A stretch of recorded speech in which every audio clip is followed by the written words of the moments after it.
Bismillahirrahmanirrahim. Assalamualaikum warahmatullahi wabarakatuh. Alhamdulillah alladzi arsala rasulahu bil huda wa dinil haqq liyudhhirahu 'ala ad-dini kullih faballagha ar-risalah wa adda al-amanah wa nasaha al-ummah wa jahada fillahi haqqa jihadih. Salawatullahi wa salamuhu 'ala abdihi wa rasulihi Muhammad ibn Abdillah wa ala alihi wa ashabihi wa man walah. Amma ba'd. Ma'asyiral muslimin rahimani wa rahimakumullah. Di kesempatan yang berbahagia ini kami ingin menyampaikan beberapa faidah tentang sifat-sifat yang harus dimiliki oleh setiap pendidik, terutama bagi setiap ayah, ibu, suami, dan setiap guru, karena mereka adalah pendidik-pendidik di lingkungan sekitar kita. Dan kami sendiri sebagai seorang ayah, seorang suami, dan sekaligus seorang guru. Ketahuilah, ada beberapa sifat yang harus dimiliki oleh setiap pendidik yang menjadikan Allah Subhanahu wa Ta'ala proses pendidikan itu menjadi suatu keniscayaan, suatu kepastian setelah mendapatkan taufik dari Allah Subhanahu wa Ta'ala. Karena pendidikan adalah dakwah, pendidikan adalah bagian dari agama Islam. Allah Subhanahu wa Ta'ala telah mengutus Nabi Sallallahu Alaihi Wasallam sebagai seorang pendidik, pendidik bagi umatnya, pendidik bagi keluarganya, dan pendidik bagi generasi setelah beliau bersama para sahabatnya radhiyallahu ta'ala anhum ajmain. Di antara sifat yang harus dimiliki oleh seorang pendidik, yang pertama adalah sifat ikhlas. Ikhlas kepada Allah Subhanahu wa Ta'ala. Karena pendidikan adalah usaha di dalam mencerdaskan kehidupan generasi. Dan pendidikan adalah ibadah yang agung di sisi Allah Subhanahu wa Ta'ala. Sehingga ibadah sebagaimana telah kita ketahui bersama tidak akan diterima oleh Allah Azza wa Jalla kecuali karena ikhlas kepada Allah Azza wa Jalla dan di atas ilmu yang disampaikan oleh Nabiullah Muhammad sallallahu alaihi wasallam. Allah Tabaraka wa Ta'ala berfirman tentang kewajiban ikhlas dalam setiap amal. Wa ma umiru illa liya'budullaha mukhlishina lahuddin. Tidaklah mereka diperintahkan supaya mengikhlaskan, melainkan mengikhlaskan peribadatan mereka kepada Allah di dalam menjalankan agama ini. Dan Nabiullah Muhammad sallallahu alaihi wasallam juga bersabda, "Innallaha la yaqbalu minal amal." Sesungguhnya Allah tidaklah menerima suatu amalan illa ma kana lahu khalisan wa butughiya bihi wajhuh, kecuali dalam rangka ikhlas dan mencari wajah Allah Tabaraka wa Ta'ala. Yang kedua, sifat yang harus dimiliki oleh setiap pendidik adalah berilmu. Dia harus seorang yang alim terhadap ilmu pendidikan. Dia harus tahu apa yang hendak dia sampaikan. Dia harus faham tentang kondisi siapa yang dia ajarkan tentang ilmu ini. Maka seorang yang tidak berilmu seakan-akan seorang pendidik yang tidak memiliki bekal, tidak memiliki sesuatu apapun untuk dia berikan. Dan benarlah apa yang dikatakan oleh orang Arab, bahwasanya faqidus syai' la yu'tih. Seorang yang tidak memiliki sesuatu, maka dia tidak akan dapat memberi. Maka setelah seorang ikhlas, tidak hanya butuh ikhlas saja, tapi seorang pendidik harus memiliki modal ilmu. Karena ilmu adalah sesuatu pemberian yang paling berharga di sisi Allah Subhanahu wa Ta'ala bagi seorang hamba. Sehingga apabila seorang pendidik tidak berilmu, maka dengan apa dia akan mendidik anak-anak mereka? Dengan apa dia akan mendidik istrinya, mendidik kaum muslimin atau anak-anak kaum muslimin? Maka Dengan ilmu, Allah Azza wa Jal menjadikan pendidikan memiliki ruh. Tidak hanya pendidikan jasad jasmania, tapi dengan ilmu akan mendidik hati, sesuatu yang paling berharga. Ala inna fil jasadi mudghatan, idza salahat salahal jasadu kulluh, wa idza fasadat fasadal jasadu kulluh, ala wa hiya qalb. Ketahuilah, di jasad seseorang itu ada segumpal daging, yang apabila segumpal daging itu baik, maka baik semua seluruh badannya. Apabila itu jelek, maka jeleklah semua amal badannya. Itulah adalah jantung, atau yang sebenarnya sebut kita hati. Maka pendidikan yang didasarkan oleh ilmu yang Allah turunkan akan menjadikan baiknya jasad melalui hati. Oleh karena itu, Allah Azza wa Jal menjadikan ilmu ada pada generasi yang memiliki tanggung jawab amanah. Maka kepada mereka lah hendaknya anak-anak kita didik. Apabila memungkinkan itu adalah kita, maka segala puji bagi Allah Subhanahu wa taala yang telah memberikan kita pengetahuan berupa ilmu yang bermanfaat. Allah Azza wa Jalla mengatakan, fas'alu ahla dzikri in kuntum la ta'lamun. Apabila kita tidak mampu menjadi seorang pendidik, maka hendaknya kita mencari pendidik untuk anak-anak kita yang berilmu. Oleh karena itu Allah mengatakan dalam ayat tersebut, bertanyalah kepada ahli ilmu apabila kalian tidak mengetahui. Dan inilah manhaj Nabi SAW dan para sahabatnya di dalam berdakwah. Mereka berdakwah di atas basirah, ilmu yang jelas. Allah Azza wa Jalla mengatakan, "Qul hadhihi sabili." Katakanlah wahai Muhammad sallallahu alaihi wasallam, ini adalah jalan dakwahku. Ad'u ilallahi ala basiratin ana wa man ittaba'ani. Aku menyeru manusia di jalan tersebut di atas basirah, ilmu yang nyata, hujah yang kuat. Aku dan para orang-orang yang mengikutiku. Maka hendaknya seorang pendidik memiliki sifat ilmu. Kemudian, saudaraku yang dirahmati Allah Subhanahu wa taala, sifat yang harus dimiliki oleh seorang pendidik adalah dia bermanhaj dan berakidah yang benar. Karena baiknya agama seorang pendidik akan berpengaruh dengan proses pendidikan mulai dari awal hingga akhir.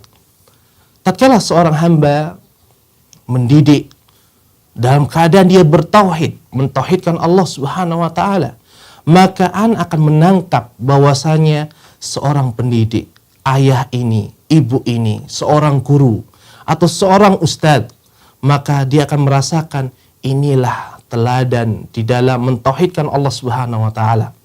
Namun apabila pendidik itu rusak akidahnya menyembah selain Allah, maka sedikit banyak dia akan mempengaruhi anak didiknya, mempengaruhi peserta didiknya di dalam beribadah kepada selain Allah. Nas'alullah salama wal afiyah.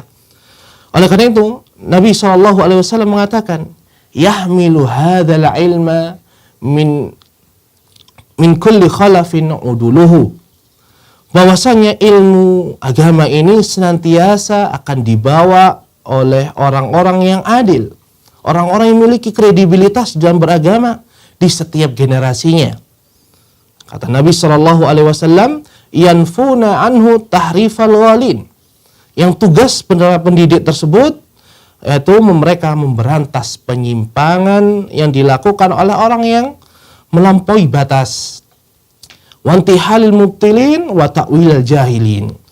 Yang menolak kebohongan para pelaku kebatilan dan menolak takwil, tafsir orang-orang yang bodoh di dalam agama ini.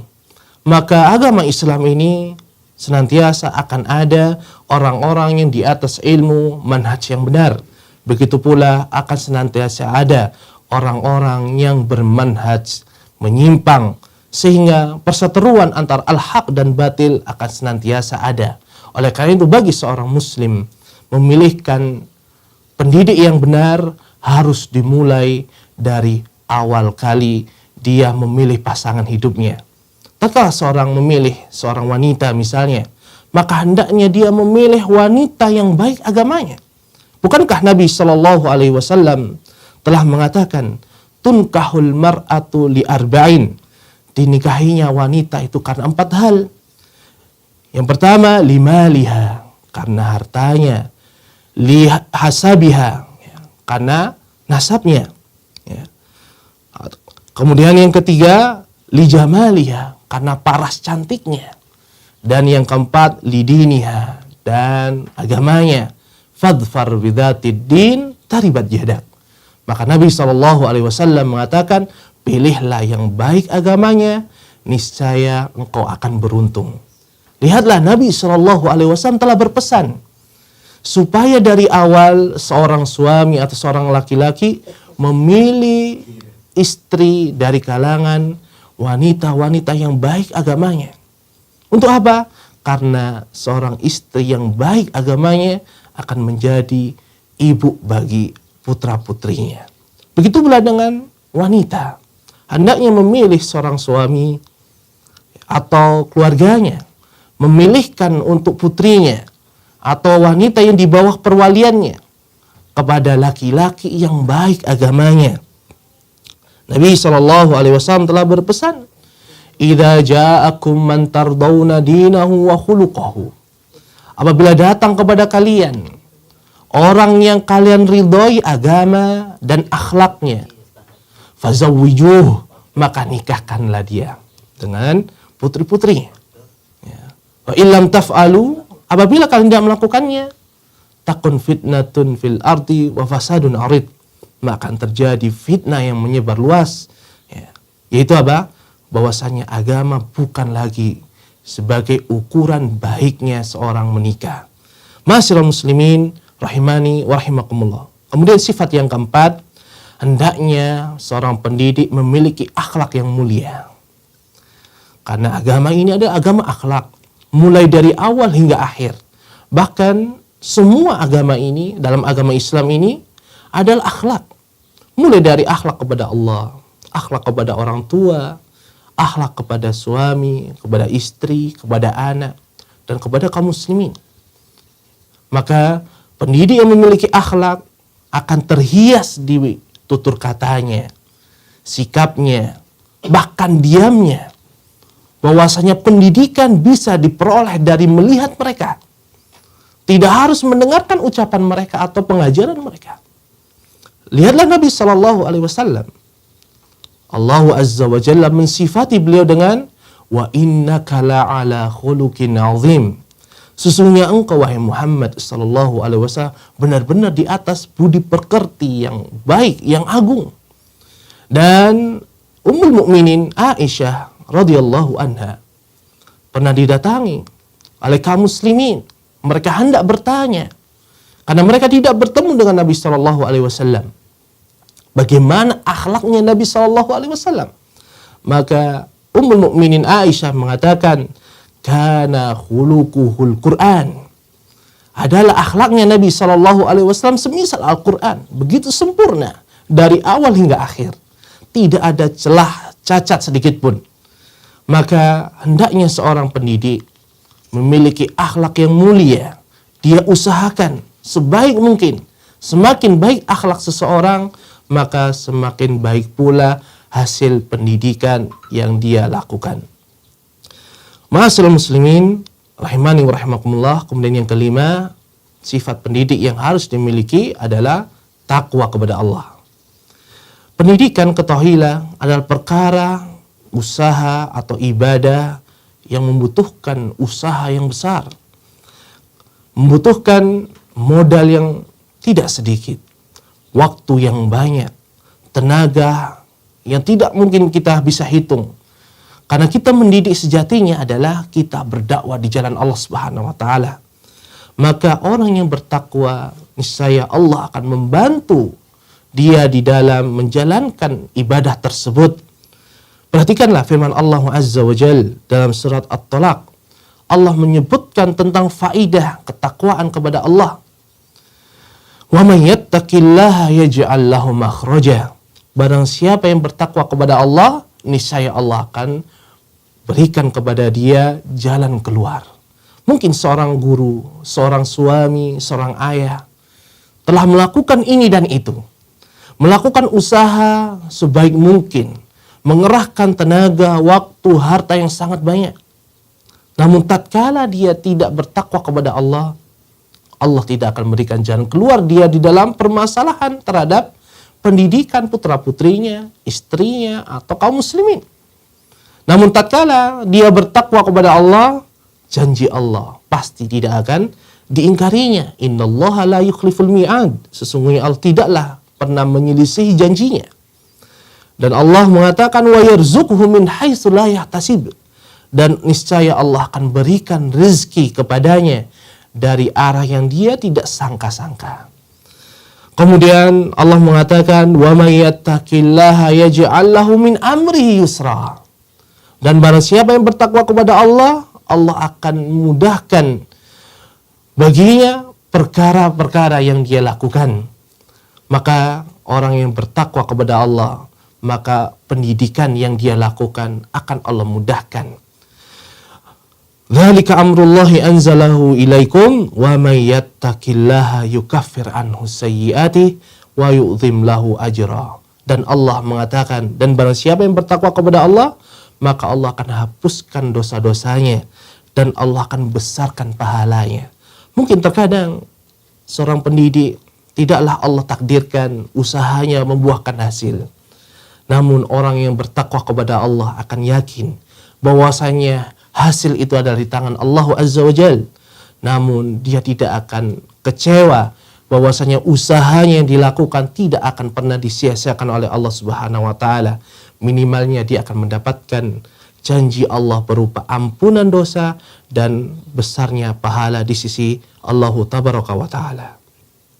Kemudian sifat yang keenam yang harus dimiliki oleh seorang pendidik adalah tanggung jawab. Karena urusan pendidikan adalah urusan yang besar di sisi agama Islam ini. Maka orang yang tidak bertanggung jawab, maka akan hancur urusannya. Maka seorang suami yang tidak bertanggung jawab terhadap istrinya, maka hancur rumah tangganya.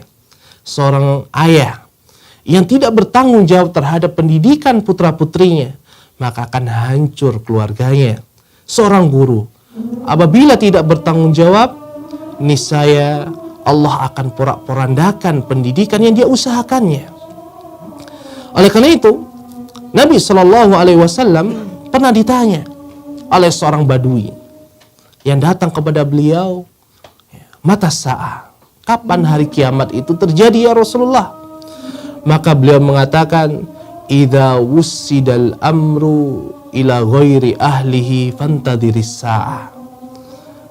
Apabila perkara itu diserahkan kepada orang yang tidak berkompeten, yang bukan ahlinya, maka tunggulah hari kiamat. Maka pendidikan apabila diserahkan kepada orang-orang yang tidak memiliki kompetensi di dalam mendidik, maka tunggulah hancurnya pendidikan itu sendiri.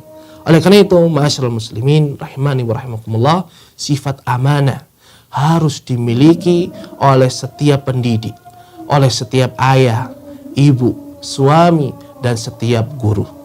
Kemudian yang ketujuh adalah sabar. Karena kesabaran dibutuhkan di dalam kita mendidik putra-putri kita, mendidik istri kita, dan kaum muslimin. Karena di dalam pendidikan kita mendidik makhluk hidup yang dia bisa berkomentar, dia bisa lari ke sana, lari ke sini. Dia bisa memberikan feedback yang baik, terkadang memberikan feedback yang tidak baik. Dan itu semua adalah ujian yang Allah Subhanahu wa taala telah tetapkan. Begitu pula lihatlah para nabi, tatkala berdakwah selalu ada ujian yang Allah berikan dari kalangan para pembesar kaum, orang-orang yang memiliki harta untuk membendung dakwah para nabi. Namun mereka lah orang-orang yang sabar, dan di antara mereka memiliki sifat yang Allah Subhanahu wa taala puji di sisi Allah Tabaraka wa taala, yaitu ulul azmi, orang-orang yang memiliki kesabaran di atas rata-rata, kesabaran yang tiada batas. Maka seorang pendidik wajib bersabar di dalam menjalankan roda pendidikan.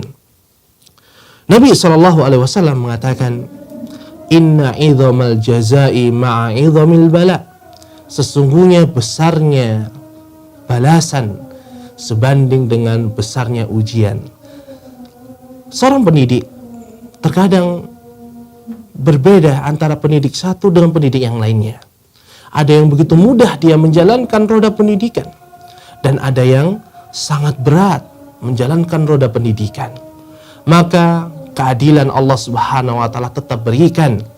Maka yang mudah mendidik maka pahalanya Allah sediakan, dan yang berat pun tentunya pasti Allah akan bedakan. Kemudian Nabi SAW juga pernah mengatakan, Inna min asyaddin nasi balaan al-anbiya. Sesungguhnya manusia yang paling berat ujiannya adalah para nabi, karena mereka mendidik umat dari pembesarnya hingga rakyat biasa. Begitulah sunnatullah.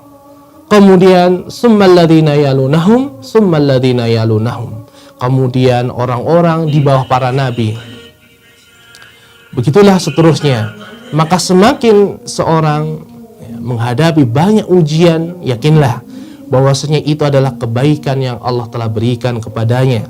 Karena Nabi SAW mengatakan, Man yuridillahu bihi khairan yusib minhu. Barang siapa yang Allah kehendaki kebaikan pada dirinya, maka Allah akan timpakan ujian di dalam kehidupannya. Kemudian sifat yang harus dimiliki oleh seorang pendidik yang ke-8 adalah rifq, yaitu lemah lembut. Karena sifat lemah lembut itu akan menghiasi pendidikan, menghiasi ucapan seorang pendidik, menghiasi sikapnya, menghiasi diamnya. Dia akan menjadikan seorang pendidik sesuatu yang begitu indah di mata peserta didiknya. Berbeda dengan sifat keras, kasar, angkuh, justru akan membuat lari orang-orang yang dia didik. Oleh karena itu, Nabi SAW mengatakan, Innallaha rafiqun yuhibbur rifqah. Sesungguhnya Allah itu rafiq, yang maha lembut, yang mencintai kelemah lembutan. Wa yu'ti ala rifqi ma la yu'ti alal unfi. Dan Allah memberikan kepada sifat lemah lembut itu sesuatu yang tidak Allah berikan kepada sifat kasar. Wa ma la yu'ti ala ma siwahu. Dan Allah juga tidak memberikan kepada sifat yang lainnya. Dan Nabi SAW mengatakan, Inna rifqa la yakunu fi syai'in illa zanahu. Sesungguhnya kelemah lembutan tidaklah ada pada suatu perkara, melainkan akan menghiasinya. Wala yunza min syai'in illa syanahu. Dan tidaklah dicabut lemah lembut itu kecuali akan merusaknya. Dan Allah Azza wa Jal telah memberikan kisah yang sebaik-baik kisah di dalam Al-Quran. Bagaimana Nabiullah Musa alaihissalam, begitu pula Nabi Harun alaihissalam, diperintahkan Allah untuk berdakwah kepada manusia yang paling buruk, manusia yang paling jahat, yang paling durjana di muka bumi ini, yaitu Fir'aun. Tapi Allah Subhanahu wa ta'ala memerintahkan kepada keduanya untuk mengucapkan ucapan yang lemah lembut. Allah Tabaraka wa Ta'ala mengatakan, Idhab anta wa akhuka bi ayati wala tanina fi dzikri.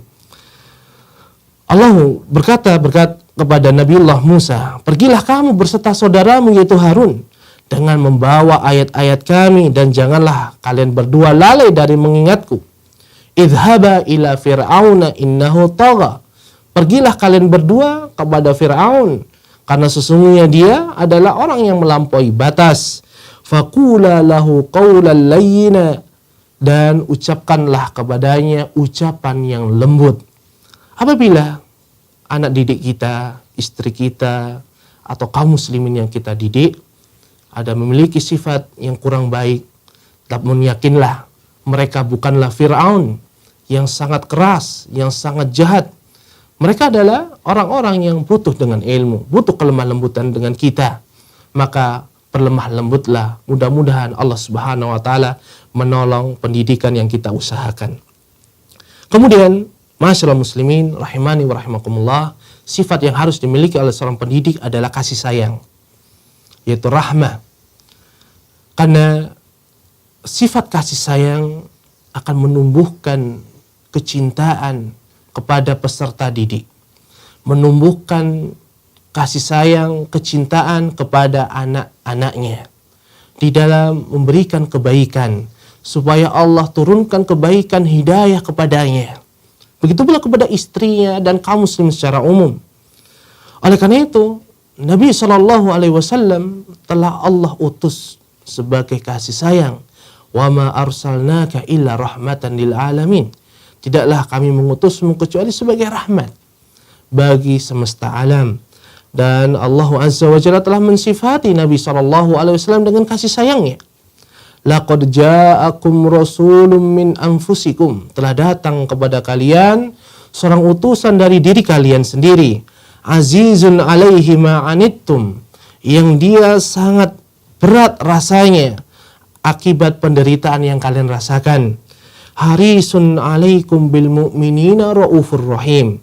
Yang dia sangat semangat untuk memberikan kebaikan kepada kalian. Dan terhadap orang-orang yang beriman, dia maha pengasih, lagi maha penyayang.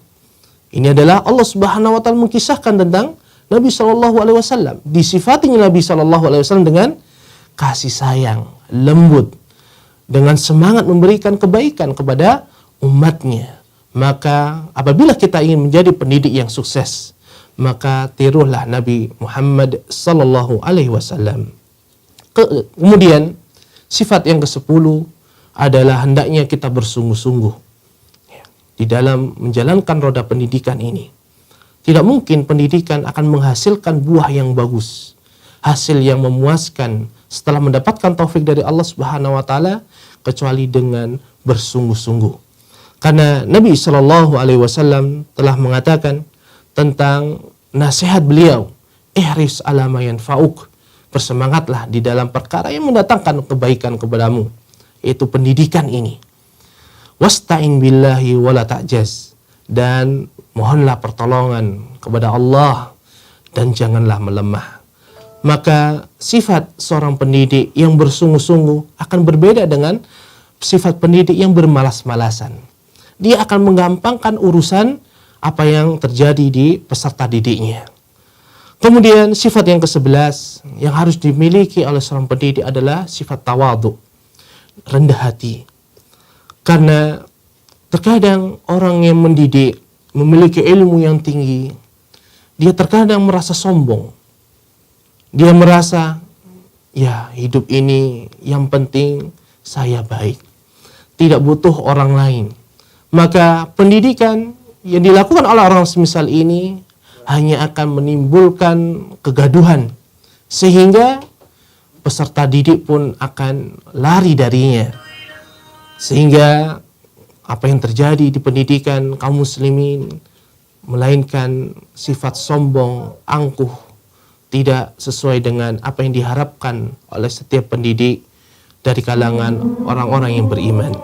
Dan yang terakhir yang harus dimiliki oleh seorang pendidik adalah as-sidq, yaitu benar antara ucapan, perbuatan, dan hatinya. Jangan sampai tatkala seorang pendidik mengajarkan kejujuran, ternyata dia menampakkan kedustaan di hadapan peserta didiknya. Dan inilah 12 sifat yang harus dimiliki oleh seorang pendidik. Semakin banyak sifat yang dia miliki, maka semakin baik pula proses pendidikan yang dia jalankan. Dan masih banyak sifat-sifat yang harus dimiliki oleh seorang pendidik. Semakin kita memperhatikan sifat yang dimiliki oleh Rasulullah SAW sebagai baik-baik pendidik, maka kita akan dapatkan bahwasanya sifat beliau sangatlah mulia. Masyaallah muslimin rahimani wa rahimakumullah. Mungkin ini yang dapat kami sampaikan. Mudah-mudahan dengan 12 yang kami sampaikan secara ringkas, ini memberikan manfaat bagi kami, bagi setiap ayah, setiap ibu, setiap suami istri, dan terutama kepada saudaraku yang berkecimpung di dunia pendidikan, guru ataupun asatidzah. Semoga Allah merahmati kita semuanya dengan rahmatnya yang luas dan memberikan taufik, irsyad dan bimbingannya di dalam kita mendidik kaum muslimin. Wassallallahu wasallam ala nabina Muhammad wa akhiru da'wana anil hamdulillahi rabbil alamin. Wassalamualaikum warahmatullahi wabarakatuh.